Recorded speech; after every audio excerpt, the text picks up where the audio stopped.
ನಮಸ್ಕಾರ ಸುದ್ದಿ ದಿನಕ್ಕೆ ಸ್ವಾಗತ. ನಾನು ರಾಹುಲ್ ದಯಾನ್. ಪ್ರಮುಖ ಸುದ್ದಿಗಳನ್ನ ನೋಡೋಕು ಮುಂಚೆ ಈ ಕ್ಷಣದ ಹೆಡ್ಲೈನ್ಸ್.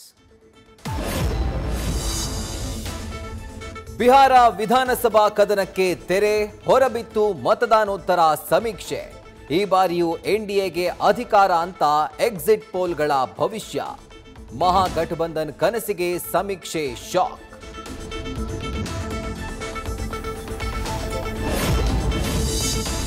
ದೆಹಲಿಯ ಐತಿಹಾಸಿಕ ಕೋಟೆ ಬಳಿ ರಕ್ತದೋಕುಳಿ, 9 ಮಂದಿ ಬಲಿ.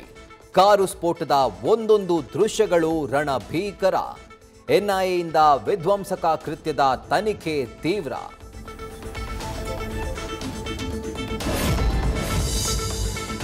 ಕಾರು ಸ್ಫೋಟದಲ್ಲಿ ಅಮಾಯಕರ ದೇಹಗಳು ಛಿದ್ರ, ಕುಟುಂಬಸ್ಥರ ಆಕ್ರಂದನ. ಮಡಿದವರ ಒಂದೊಂದು ಕಥೆ, ಕುಟುಂಬಸ್ಥರ ಕಣ್ಣೀರ ಕಥನ. ದುಷ್ಕರ್ಮಿಗಳ ಬಿಡ ಮಾತೇ ಇಲ್ಲ ಅಂತ ನಮೋ ಶಪಥ.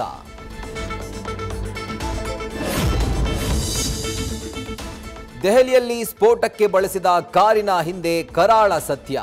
ಒಂದಲ್ಲ ಎರಡಲ್ಲ 7 ಜನರ ಕೈಗೆ ಕಾರು ಹಸ್ತಾಂತರ. ಕಾರು ಚಾಲಕನಿಗೆ ಟೆರರ್ ಲಿಂಕ್. ಇತ್ತ ಶಹೀನಾಗೂ ಜೈಷ್ ನಂಟು.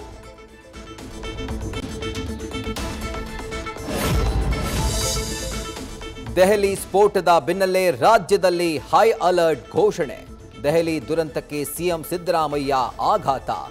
ಸೆಂಟ್ರಲ್ ಜೈಲಿನಲ್ಲಿ ಉಗ್ರರ ರಾಜಾತಿಥ್ಯಕ್ಕೆ ಕೇಸರಿ ಕೆಂಡ. ನ್ಯೂಸ್ ಫಸ್ಟ್, ನಿರ್ಭೀತಿಯಿಂದ ನಿಮ್ಮ ಪರವಾಗಿ.